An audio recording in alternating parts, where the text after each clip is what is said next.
ሰላም ጤና ይስጥልኝ ተመልካቾቻችን ከትግራይ ቴሌቪዥን የአማርኛው ቋንቋ የቀጥታ ስርጭታችን አሁን ይጀምራል። ከዜናዎቹ ጋር ማዕድ ኃይለ።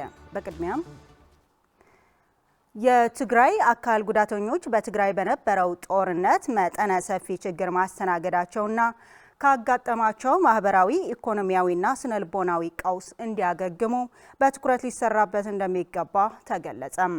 ጦርነት ለአካል ጉዳተኝነት መስፋፋት ትልቅ ሚና ያለው በመሆኑ አካባቢያችን ከጦርነትና ከግጭት ነፃ በማድረግ ለሰላም ዘብ መቆም ይገባልም ተብሏል። ፉርቱና ገብሩ አዘጋጅተዋለች።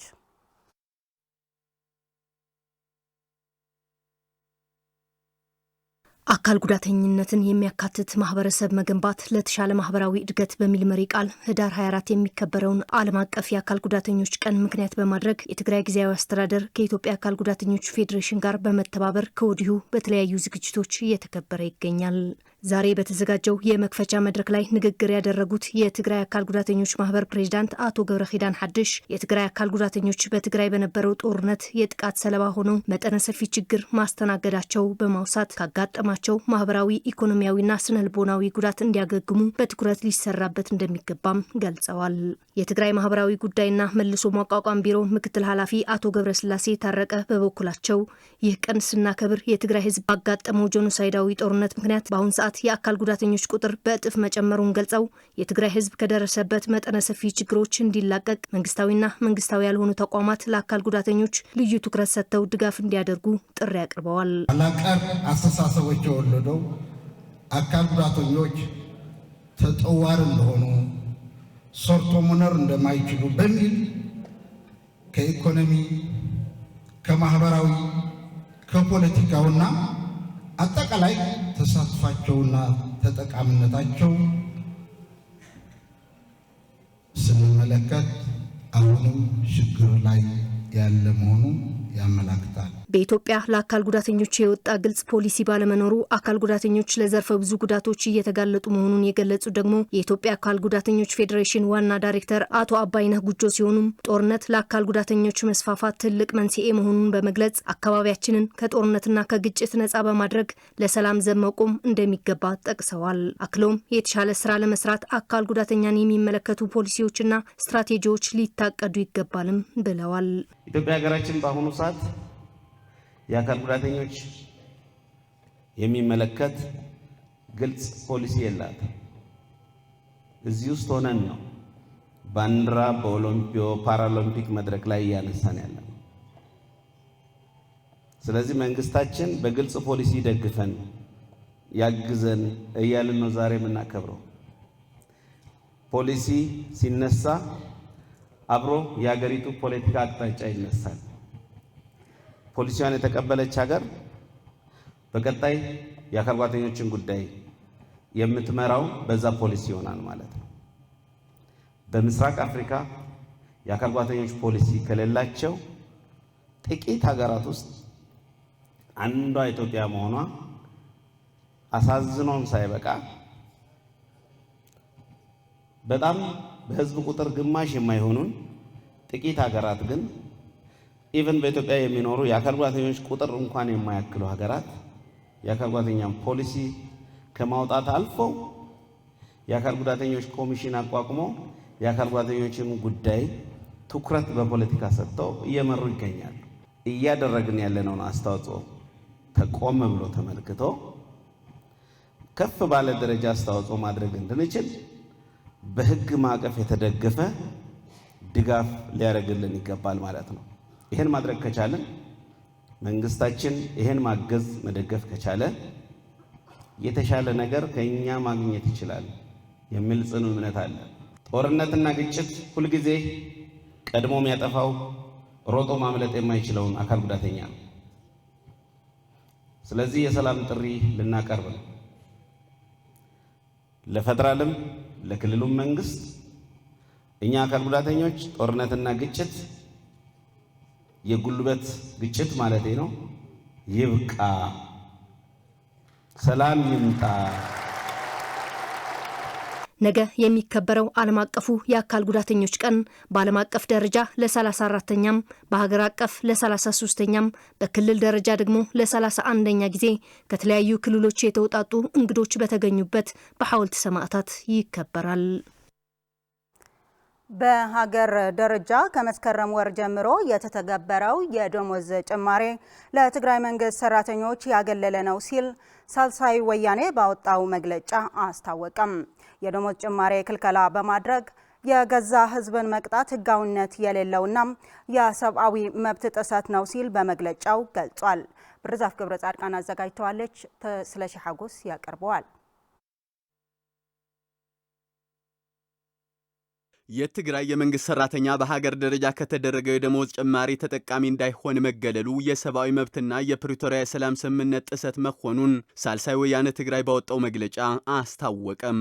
በሀገር ደረጃ ከመስከረም ወር ጀምሮ የተተገበረው የደሞዝ ጭማሪ የትግራይ የመንግስት ሰራተኞችን ያገለለ መሆኑን የገለጸው ሳልሳይ ወያነ ትግራይ ሳውት ይህም የሰብአዊ መብትና የፕሪቶሪያ የሰላም ስምምነት ጥሰት መሆኑን ገልጿል። የትግራይ የመንግስት ሰራተኞች የ17 ወራት ደሞዝ እንዳልተከፈላቸው የገለጸው ሳልሳይ ወያነ ትግራይ ሳውት የፌዴራል መንግስት የደሞዝ ጭማሪ ክልከላ በማድረግ የገዛ ህዝቡን መቅጣቱ ህጋዊነት የሌለው ተግባር መሆኑን አክሎ ገልጿል። የፌዴራል መንግስት የትግራይን ህዝብና ህወሓትን አንድ አድርጎ በማየት የትግራይን ህዝብ የሚጎዳ ውሳኔዎችን እንዲያቆምም አሳስቧል። የፌዴራል መንግስት ተግባር ህገ መንግስቱንና የፕሪቶሪያ የሰላም ስምምነት ካለማክበር የሚነሳ ነው ብሎ እንደሚያምን የገለጸው ፓርቲው ሁሉም ባለድርሻ አካላት በፌዴራል መንግስት ላይ ትርጉም ያለው ጫና እንዲያደርጉም ጠይቋል። የትግራይ ጊዜያዊ አስተዳደር ፕሬዝዳንት ጀነራል ታደሰ ወረደ በአክሱም ከተማ በህዳር ጽዮን ክብረ በዓል አከባበር ላይ ተገኝተው ባስተላለፉት መልእክት የፌዴራል መንግስት የመንግስት ሰራተኞች የደሞዝ ድጎማ በጀት መላክ ካቆመ 2 ወራት ማስቆጠሩን መግለጻቸው ይታወሳል። ሳልሳይ ወያነ በመግለጫው አክሎም በትግራይ ህዝብ ላይ የተፈጸመውን የዘር ማጽዳት ተጠያቂነት እንዲኖርና ፍትህ እንዲረጋገጥ እየታገሉ ላሉት ግለሰቦችና ተቋማት በማመስገን ከጎናቸው ሆኖ ሰላማዊ ትግሉን እንደሚያስቀጥልም ተመላክቷል። ፓርቲው በትግራይ የሚደርሰውን ጥቃት የሚታደግና ዘላቂ መፍትሄ የሚያመጣ ጠንካራ ብሔራዊ መንግስት በመፍጠር የተመረኮዘ ነው ብሎ እንደሚያምን በመግለጽ ይህንን ለማሳካት ብሔራዊ ጉባኤ እንዲጠራና በሚደረጉት ሰላማዊ ትግሎች ሁሉም ባለድርሻ አካላት እንዲሰለፉም ጥሪ አቅርቧል። በትግራይ ሰሜን ምዕራብ ዞን አስገደ ወረዳም በጦርነቱ ውድመት የደረሰበት ትምህርት ቤት በዩኤን ኦፕስ ጥገናና የቁሳቁስ ድጋፍ እንደተደረገለት ተገለጸም። ይህ በ62 ሚሊዮን ብር ወጪ የተገነባው የኽሳድ ገባ አንደኛ ደረጃ ትምህርት ቤት የተደረገለት የመማሪያ ክፍሎች ግንባታና ቁሳቁስ ድጋፍ ገጥሞት የነበረውን የመማር ማስተማር ችግር እንደሚፈታ ተገልጿል። ለመለስ አባዲ ዘገባ ስለሺ ሐጎስ። በትግራይ ሰሜናዊ ምዕራብ ዞን አስገደ ጽምብላ ወረዳ በአስገደ ከተማ የሚገኘው አንደኛ ደረጃ ትምህርት ቤት በትግራይ በተካሄደው ጄኖሳይዳዊ ጦርነት ከወደሙት ትምህርት ቤቶች ተጠቃሽ ነው።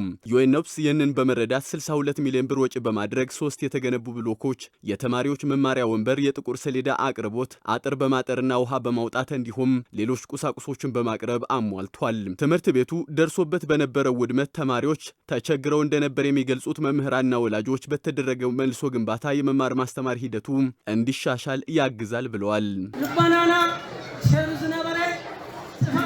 ልቦናችን ተሰብሮ ከነበረው ጉዳት ወጥተን እንድናገግም ብቻም ሳይሆን ለልጆቻችን ወድሞ የነበረውን ትምህርት ቤት መልሳችሁ ስለገነባችሁልን ዩኤን ኦፕስ እና የዓለም ባንክን በጣም እናመሰግናለን። ልጆቻችን ምቹ በሆነ ሁኔታ እንዲማሩ አድርጋችኋልና ያው ዝትካል እዚ አፍትላይ መምህር አስተዋጽኦን ዘዓለ ገሮሚዮም ዩኤን ኦፕስ ድርጅት መምህራን በመደገፍና በማበረታታት ተማሪዎችም ስነልቦናቸው እንዲያገግሙ በማድረግ ሌላው ደግሞ ትምህርት ቤቶችን መልሶ በመገንባት ድጋፍ አድርጎልናል። በትምህርት ዘርፍ ከዚህ በላይ የሆነ ድጋፍ የለም። በመማር ማስተማር ሂደት የሚያግዙ ቁሳቁሶችም ድጋፍ አድርገውልናል።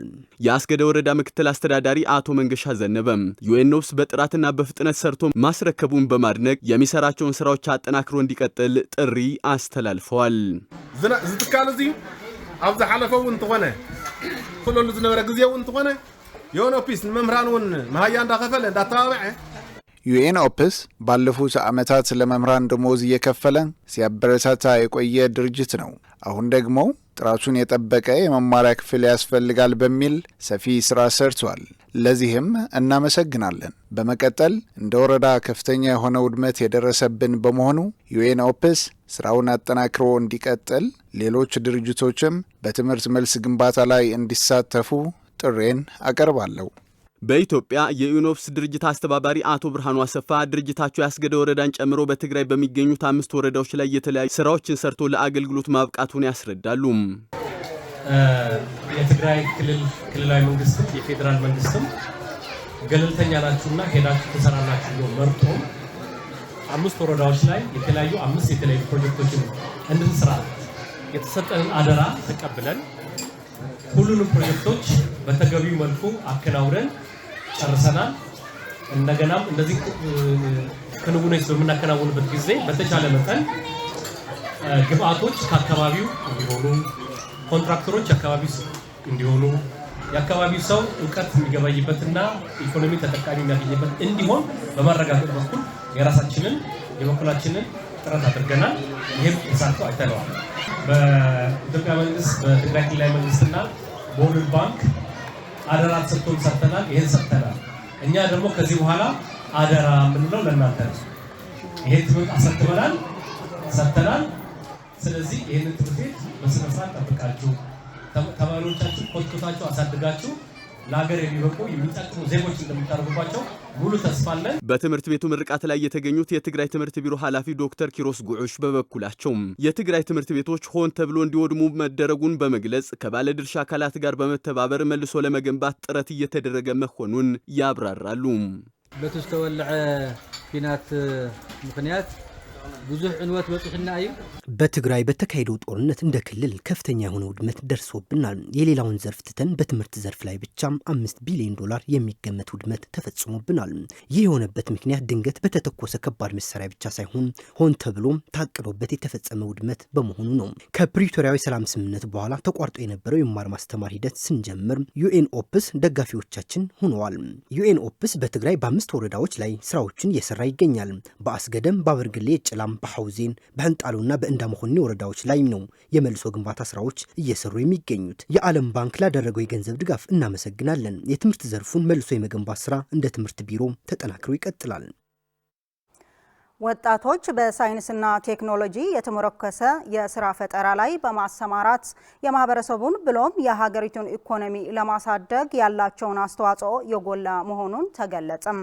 ተማሪዎች በቲዮሪ ከሚሰጣቸው ትምህርት ባሻገር ተግባር ላይ በመውረድ የህብረተሰብ ችግር ፈቺ እንዲሆኑ መደገፍና መስራት እንደሚገባም ተጠቅሷል። ሙሉ ብርሃን ዳርጌ በኢትዮጵያ ቴክኖሎጂ ኢንስቲትዩት የመቀለ ዩኒቨርሲቲ ሳይንስና ቴክኖሎጂ ፓርክ ኃላፊ ዶክተር ክንፈ ጸጋይ ወጣቶች ከተለያዩ ከፍተኛ ተቋማት ተመርቀው ወጥተው ስራ አጥ ሆነው ለችግር እንዳይጋለጡ ለመርዳት በስራ ፈጠራ ተሰማርተው ራሳቸውንና ወገኖቻቸውን መለወጥ እንዲችሉ በመቀለ ዩኒቨርሲቲ በ2011 ዓ.ም የተመሰረተውን ሳይንስና ቴክኖሎጂ ፓርክ በኩል የተፈጥሮ ሀብትን ወደ ጥቅም በመቀየር ረገድ በርካታ ስራዎች እየተሰሩ መሆናቸውን ገልጸዋል። እንደሚታወቀው ሪሰርቾቻችን አብዛኛው ጊዜ የምርምር ስራዎቻችን ወደ ማህበረሰቡ እየወጣ አይደለም። እነዚህ ስራዎች ደግሞ ወደ ፕሮዳክት ተቀይረው በተለይ በኢንጂነሪንግ አካባቢ ወደ ፕሮዳክት ተቀይረው ማህበረሰቡ ጋር መድረስ አለባቸው። እነዚህ እንዲደርሱ አስተማሪዎቻችንም የሰሯቸውን ስራዎች እዚህ ላይ ኢንኩቤት አድርገናቸው ወደ ማህበረሰቡ ሊወጡበት የሚችሉት ኮንዲሽን መፈለግ ሜል አንድ ነው። ወደ ፕሮዳክት እንቀይራቸዋለን። የሪሰርች አውትካሞችን ወይም የምርምር ውጤቶቻችን ወደ ፕሮዳክት እንቀይራለን የሚል ነገር ነው። በሳይንስና ቴክኖሎጂ የተመረኮዘ ስራ መፍጠርና ወጣቶች በስራ ፈጠራ ማሰማራት ዘርፈ ብዙ ጥቅሞች እንዳሉት የገለጹት ኃላፊው ለዚህም ከራስ አልፎ የሀገርን ኢኮኖሚ በማሳደግ አኳያ በርካታ ጥቅሞች እንዳሉትም አመላክተዋል። አንደኛው ከተማሪዎቻችን አኳያ ኢኮኖሚክ አድቫንቴጅ ይኖረዋል። ሌላኛው ከሶሻል ከማህበረሰብ አኳያ ስናየው ዝም ብለው የትም ይሁን በኢትዮጵያ ደረጃም ይሁን በትግራይ ደረጃም ይሁን ከማህበረሰብ አኳያ ስናየው ደግሞ ስራ አጥቶ ሶሻል ኪኦስ ሊያመጣ የሚችለውን ወጣት ስራ ወደ ማግኘት እየቀየረ ነው። አይዘር ራሱ ይቀጥራል ኦራይለስ ደግሞ ሌላ ይቀጥራል። ተጨማሪ ከተቻለ ደፈኒትሊ ራሱ ይቀጥራል የመጀመሪያው በስራው። ከዚያ ባሻገር ደግሞ ሌላ ሰው የመቅጠር እድል ይኖረዋል። ተማሪዎች በቲኦሪ ከሚሰጣቸው ትምህርት ባሻገር ትምህርታቸውን ተግባር ላይ በማውረድ ለችግሮች መፍትሄ በማበጀት የህብረተሰቡን ችግር ፈቺ መሆን ማስቻል ዋና ዓላማ አድርገው እየሰሩ መሆናቸውንም ዶክተር ክንፈ አክለው ገልጸዋል። አብዛኛው ጊዜ ይሄ ቤት ምንድነው የሚያደርገው? ያሉትን ችግሮች ይመጡና በዩኒቨርሲቲ ኢንዱስትሪ ሊንኩ ያሉትን ችግሮች ይመጡና ከተለያየ ቦታ ኤክስፐርት እናመጣለን። ኤክስፐርቱን አሁን ሶሉሽን አምጣ ይባላል። በኢነርጂ በኤሮዳይናሚክስ በምንነሽ በምትፈልገው እውቀት ማለት ነው። ለዚህኛው ሶሉሽን ምን አይነት ሶሉሽን ነው ማምጣት የምንችለው የሚለው ጥያቄ ማምጣት እንችላለን። እሱን ያመጣነው ሶሉሽን ወደ ዲዛይን መቀየር እንችላለን። ዘን ማን ነው ማኒፋክቸር ማድረግ የሚችለው? ይሄን መስፍን አለ፣ ፍረስዋት አለ፣ የተለያዩ ፋብሪካዎች አሉ ማኒፋክቸር ማድረግ የሚችሉ ሰው እኛ በዲዛይን በኩል እና ኤግዛክትሊ ደግሞ ምንድነው ችግሩ ምንድነው ሶሉሽን መፍትሄው ምንድነው የሚለው ጥያቄ ከመለስንኛ አንደኛው ድርጅት ችግር ይዞ ከመጣ አንደኛው ችግር ያኛው እኛ ዲዛይን ያደረግነው አንደኛው ድርጅት ደግሞ ማኒፋክቸር ማድረግ ከቻለ ትስስሩን መፍጠር እንችላለን የሚል ነውና እኛ የምንሰራው ስራ አንድ ትልቅ ስራ ነው። ኖርማሊ ችግርን አምጥቶ ሶሉሽንን እንትን ማድረግ ዲቫይስ ማድረግ ወጣቶች በስራ ፈጠራነት ተሰማርተው ራሳቸውን ማሳደግ እንዲችሉ እንዲሁም ማህበረሰቡ ከባድ ፈተና የሆነበትን የኢኮኖሚ ችግር በመቅረፍ ከተቀጣሪነት ወጥቶ ራሱን እንዲችል ለማድረግ የተለያዩ ስልጠናዎችና መሰል ድጋፎችን በመስጠት ተቋሙ የበኩሉን እየተወጣ መሆኑንም ዶክተር ክንፈ ጸጋይ ጠቁመዋል። ትልቅ መሳሪያ የሚሆነው ፕሮዳክት ማውጣቱ አንድ ነገር ነው። አይዲያውን ከጭንቅላቱ ወደ ሆነ ፊዚካል ፕሮዳክት መቀየሩ አንድ ነገር ነው። እሱ ነው እየረዳን ያለ ነው። ከዚህ በአኳያ ግን የተለያዩ ስልጠናዎች አሉ። ማለት ፌል ብታደርግ ስራ ባይኖር የለም አሁን ፕሮግሬሲቭሊ ወደ ታች እየወረደ ነው የስራ ቅጥር። በተለይ መንግስት የሚፈጥረው ስራ የለም። አሁን ባለው የኢኮኖሚክ ኢንፍሌሽን ደግሞ አንድ ትልቅ ችግር ይኖራል አገሪቱ ውስጥ። ያለን አማራጭ ምንድነው? ወጣቱ ራሱ እንዲችል ማድረግ ነው አንድ ትልቁ ነገር። ራሱ እንዲችል አስተዋጽኦ እናደርጋለን። በምን በኩል? አንደኛው ማይንድ ሴቱን በመቀየር ማለት የግድ አይደለም። አንድ እኔ ፐርሰናል ማምነው ትምህርት ሰልፍ ዴቨሎፕመንት ነው፣ ራስን ማሳደግ ነው። ወጣቶች በስራ አጥነት ሳቢያ ወደ ስደትና አላስፈላጊ ሱስ በመግባት ለችግር ከመጋለጥ በሳይንስና ቴክኖሎጂ የተመረኮሰ ዘመኑን ያዋጀ ስራ በመስራት ራሱንና ወገኑን መለወጥ እንዲችልም መልእክታቸውን አስተላልፈዋል።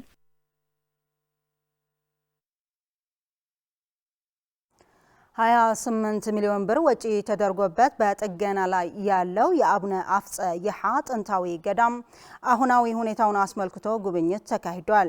በጉብኝቱም የትግራይ ባህልና ቱሪዝም ቢሮ ኃላፊ ዶክተር አጽብሃ ገብረእግዚአብሔርን ጨምሮ ከኢትዮጵያ የቅርስ ባለስልጣን ከፍተኛ አመራሮች፣ የአድዋ ከተማ ባህልና ቱሪዝም፣ የይሓ ቀበሌ አስተዳደሮች እንዲሁም የአካባቢው ማህበረሰብ በተገኙበት ነው የገዳሙ ምልከታ የተከናወነው። የትግራይ ባህልና ቱሪዝም ቢሮ እንዳስታወቀው ከኢትዮጵያ ቅርስ ጥበቃ ባለስልጣን የተገኘው 28 ሚሊዮን ብር በአንደኛ ዙር ምዕራፍ ላይ የሚገኘው የአቡነ አፍጸ ይሓ ጥንታዊ ገዳም ጉብኝት ከተደረገ በኋላም የቀጣይ የጥገና አቅጣጫዎች ላይ ውይይት ተካሂዷል ሲልም አስታውቋል።